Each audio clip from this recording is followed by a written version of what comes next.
Damai sejahtera Allah yang melampaui segala akal dan budi, itulah kiranya yang memelihara hati dan pikiranmu di dalam Kristus Yesus Tuhan kita. Amin. Selamat hari Minggu, saudaraku. Kita akan menerima firman Tuhan untuk Minggu Info Kafid hari ini, yaitu dari kitab Mazmur pasal 25, ayat pertama hingga ayat yang ke-10. Saya bacakan untuk kita, mari kita simak dengan baik. Dari Daud, "Kepadamu ya Tuhan, ku angkat jiwaku. Allahku, kepadamu aku percaya. Janganlah kiranya aku mendapat malu. Janganlah musuh-musuhku beria-ria atas aku.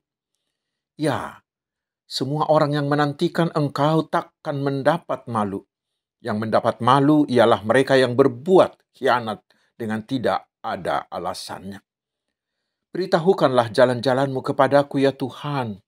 Tunjukkanlah itu kepadaku. Bawalah aku berjalan dalam kebenaran-Mu, dan ajarlah aku. Sebab Engkaulah Allah yang menyelamatkan aku. Engkau kunanti-nantikan sepanjang hari. Ingatlah segala rahmat-Mu dan kasih setia-Mu ya Tuhan. Sebab semuanya itu sudah ada sejak purbakala. Dosa-dosaku pada waktu-Mu dan pelanggaran-pelanggaranku, janganlah Kau ingat. Tetapi ingatlah kepadaku sesuai dengan kasih setia-Mu, oleh karena kebaikan-Mu, ya Tuhan. Tuhan itu baik dan benar. Sebab itu Ia menunjukkan jalan kepada orang sesat. Ia membimbing orang yang rendah hati menurut hukum, dan Ia mengajarkan jalannya kepada orang-orang yang rendah hati. Segala jalan Tuhan adalah kasih setia dan kebenaran bagi orang yang berpegang pada perjanjiannya dan peringatan-peringatannya. Demikian firman Tuhan. Saudara-saudaraku yang dikasihi Tuhan Yesus Kristus, langsung saja kita ambil beberapa hal yang bisa menjadi tuntunan dan pegangan bagi kita dari firman Tuhan ini. Yang pertama, kita diajak marilah kita meneladani Daud pemazmur ini yang selalu mengandalkan Tuhan. Kita tahu Daud selalu dilanda kesusahan. Bertubi-tubi kesusahan datang dari banyak penjuru. Mulai dari Saul yang terus memburu, ingin membunuhnya, juga dari musuh-musuh yang telah dikalahkannya. Dan sesudah ia menjadi raja, banyak pengkhianat di sekelilingnya yang ingin melengserkannya, termasuk anaknya Absalom. Tetapi yang menarik, dan inilah yang harus kita teladani, yaitu ketika persoalan menimpa dia, Daud bukannya meninggalkan Tuhan, tetapi justru masalah itu menjadi titik berangkat baginya untuk semakin meyakini Tuhan, untuk mempercayai bahwa masih ada kuasa Allah yang lebih kuat dari masalahnya tersebut. Karena itulah di ayat 1 hingga 3, dengan penuh keyakinan Daud berkata, "Ya Tuhan, ku angkat jiwaku, Allahku, kepadamu aku percaya." Dengan penuh percaya ia menyerahkan hidupnya pada Allah. Dia menampakkan iman percayanya itu dalam 3 tingkatan. Yang pertama di ayat 1 dia mengatakan, "Kepadamu ya Tuhan, ku angkat jiwaku." Ungkapan ini adalah suatu bentuk penyerahan diri secara total kepada Tuhan. Bahwa dia mempercayakan hidupnya pada Tuhan. Mengapa kepada Tuhan? Karena dia sangat mengenal Tuhan dengan jelas. Dari pengalaman-pengalamannya menghadapi masalah di masa lampau, Daud semakin percaya bahwa Tuhan Yahweh adalah Allah yang maha kuasa, yang bisa menjadi gunung batu, yang pasti mampu menyelamatkan dia. Dengan pengenalan itulah, Daud mau menyerahkan hidupnya secara total kepada Tuhan. Dan pengenalan seperti itulah, dari pengenalan seperti itulah, Daud meningkat ke hal yang kedua. Di ayat 2, Daud mengimani bahwa Tuhan itu tidak akan pernah mempermalukan dia. Karena dia sangat yakin Tuhan sanggup mengalahkan semua musuh-musuhnya. Bagaimanapun besarnya ancaman terhadap dirinya, dia percaya Tuhan lebih kuat dari musuh-musuhnya. Sama seperti yang dialami oleh Elia melawan dewa-dewa Baal di Bukit Karmel. Ingat, Tuhan tidak mempermalukan dia. Dia yang menang. Karena Tuhan jauh lebih kuat dari dewa Baal itu. Saudaraku, dari pengenalan itulah Daud meningkat ke level yang lebih tinggi. Lalu di ayat 3 dia mengatakan, "Aku menantikan engkau." Sama seperti kita menantikan matahari terbit di pagi hari. Itu sesuatu yang pasti. Demikianlah Daud yakin benar dan pasti bahwa Tuhan pasti datang menyelamatkan dia. Dan pasti membawa dia ke masa depan yang lebih baik. Saudara-saudaraku, kekasih-kekasih Tuhan Yesus. Itulah seruan pertama dari firman ini bagi kita hari ini. Mari, percayalah kepada Tuhan. Karena sama seperti Daud, kita pasti akan menghadapi ragam masalah, ragam persoalan, pergumulan, ancaman, baik itu besar maupun kecil, terutama di zaman modern ini. Masalah kita semakin rumit, semakin kompleks. Lalu bagaimana kita memenangkannya? Saudaraku, jangan panik, jangan takut, jangan asik menangisi masalah. Orang seperti itu adalah orang yang merasa bahwa masalah itu lebih besar dari dirinya. Lalu dia memberi dirinya ditelan, ditimbun oleh masalah itu. Tetapi mari, teladanilah Daud. Dia mengakui bahwa persoalan hidupnya sangat berat dan kompleks. Tetapi dia tahu satu hal. Saya punya Allah yang jauh lebih besar. Kita juga, kita punya Tuhan Yesus yang telah mengalahkan kuasa maut, kuasa iblis. Percayalah kepadanya. Tetapi memang saudaraku, sikap ini lahir dari pengenalan dan keintiman kita dengan Tuhan. Semakin kita intim, semakin kita mengenal Tuhan Yesus, kita akan semakin percaya. Kita akan semakin mau mengandalkan Dia. Karena itu saudaraku, pilihan ada pada kita. Kita akan kalah karena menyerah, atau kita akan menang karena mengandalkan Tuhan. Andalimanlah, andalkan iman. Kita akan menang.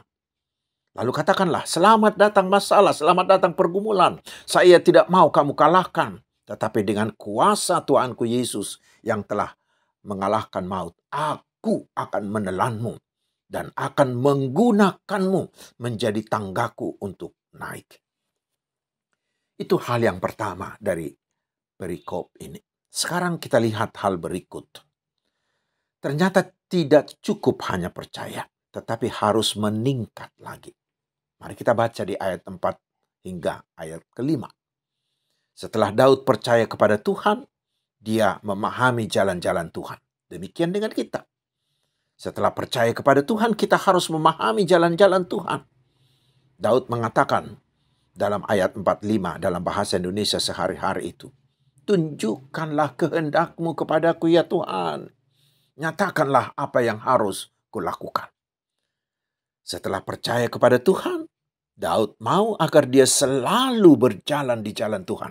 Tidak mau menyimpang dari kehendak Tuhan. Agar semua yang dia lakukan selalu menyukakan hati Tuhan. Itu yang luar biasa saudaraku.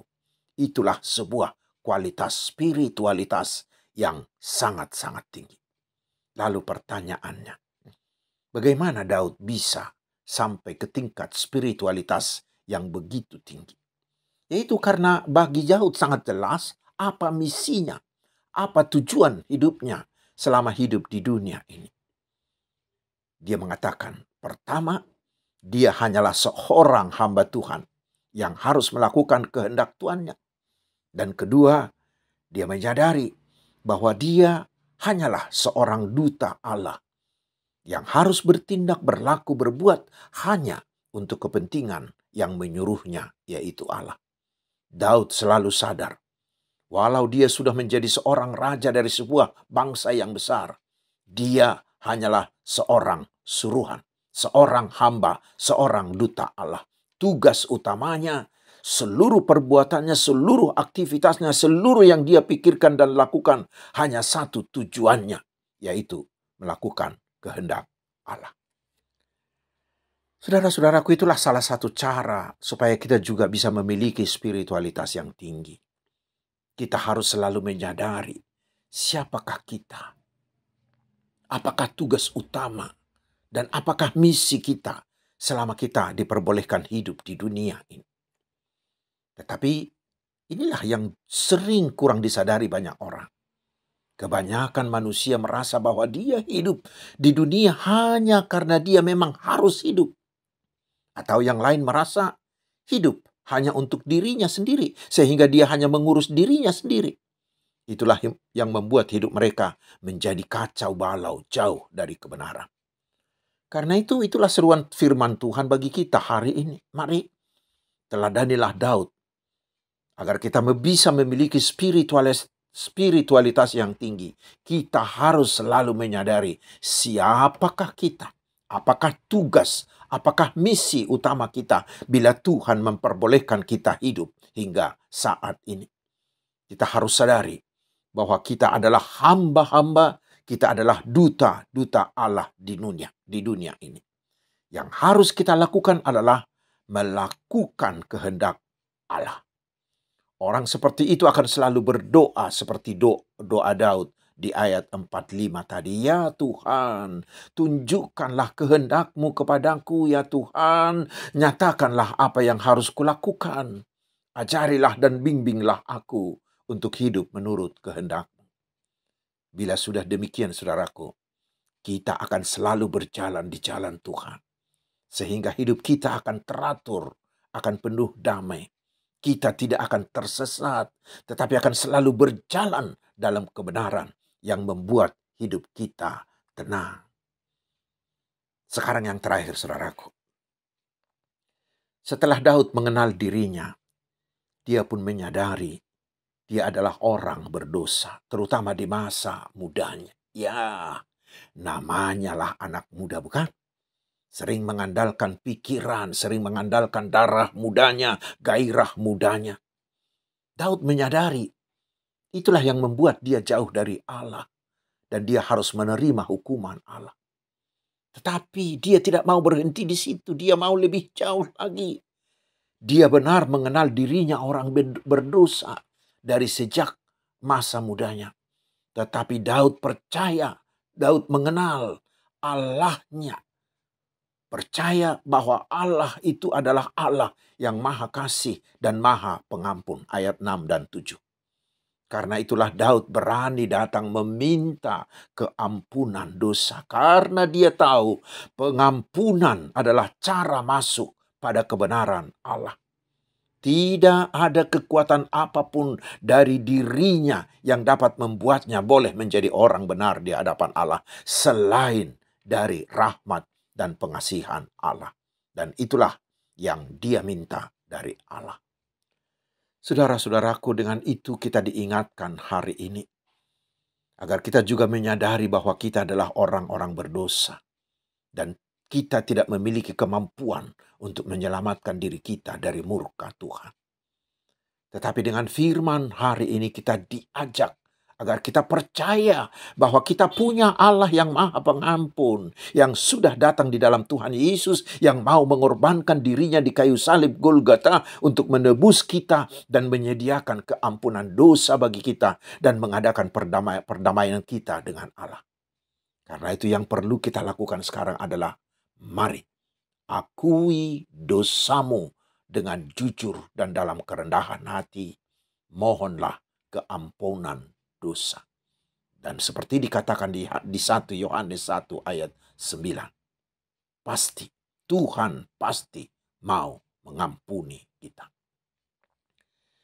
Dan bila kita mengakui dosa kita, saudaraku, itu sangat-sangat bermanfaat bagi kita. Karena bila kita membaca di Mazmur 32 dan Mazmur 51, ternyata sangatlah berbahaya bila kita menutupi dosa kita. Dikatakan kita bisa sakit, kita bisa depresi, kita bisa dikejar bayangan, kita akan mengeluh. Karena kita akan selalu dituduh oleh dosa itu sendiri yang membuat kita selalu merasa bersalah. Tetapi saudaraku, bila kita mau membuka dan mengakui semua dosa-dosa kita kepada Tuhan, maka jiwa dan hati kita akan plong, akan ringan. sehingga kita bisa terus bersuka cita. Dan setelah itu, Tuhan akan menunjukkan jalan-jalannya bagi kita melalui Roh Kudus-Nya. Dan kita sendiri akan semakin sensitif dan akan semakin taat menuruti jalan-jalan yang Tuhan tunjukkan itu. Dengan demikianlah, hidup kita menjadi kesukaan, bukan hanya bagi Tuhan, tetapi juga bagi sesama manusia. Dan sikap hidup seperti inilah, saudaraku, yang memungkinkan kita bisa menjalankan program tahun orientasi oikumene inklusif ini. Dengan jaminan keampunan dosa, kita akan memiliki spiritualitas yang tinggi, sehingga kita dengan rela dan bersemangat mau dituntun oleh Roh Kudus Tuhan untuk membagikan kebaikan-kebaikan Tuhan bagi semua orang tanpa membeda-bedakan suku, ras, atau agama, sehingga semua tahu bahwa Tuhan kita itu adalah Tuhan yang maha baik. Tuhan kita itu adalah Tuhan yang maha pemurah. Amin. Marilah kita berdoa. Terima kasih atas firman-Mu ya Tuhan yang maha baik. Meteraikanlah itu di hati kami, sehingga kami semakin mengenal jalan-jalan-Mu, dan kami mau berjalan di sana, sehingga hidup kami bisa memuliakan nama-Mu, dan kami bisa mau tergerak, proaktif untuk membagikan kebaikan-Mu kepada semua orang. Terima kasih Tuhan. Pemungutan suara pemilihan umum bangsa kami sudah berjalan dengan damai sejahtera karena penyertaan Tuhan. Kami memohon ya Tuhan, biarlah Tuhan terus turut campur tangan, sehingga seluruh proses selanjutnya bisa berjalan dalam kedamaian. Biarlah seluruh bangsa ini terus berusaha merajut kesatuan, dan semua mau proaktif turut berkontribusi untuk memajukan bangsa ini. Berkatilah bangsa kami agar semakin hari semakin bersatu dan semakin sejahtera. Ya Tuhan, sumber segala berkat, biarlah berkat jasmani dan rohani yang daripada-Mu terus mengaliri kami, sehingga segala penyakit di tubuh kami disembuhkan, semua pergumulan dan beban berat kami diringankan, semua pekerjaan, usaha, dan pelayanan kami selalu berhasil. Kuatkan kami Tuhan membagikan kebaikan-Mu, membagikan seluruh berkat-Mu bagi sesama kami, hanya untuk memuliakan nama-Mu. Terpujilah nama-Mu, ya Allah yang maha kasih dan maha pengampun, di dalam Tuhan Yesus Kristus, Juru Selamat kami yang hidup. Amin. Terimalah berkat Tuhan. Tuhan memberkati engkau dan melindungi engkau. Tuhan menyinari engkau dengan wajah-Nya dan memberi engkau kasih karunia. Tuhan menghadapkan wajah-Nya kepadamu dan memberi engkau damai sejahtera. Amin. Selamat hari Minggu, saudaraku. Tuhan Yesus memberkati kita.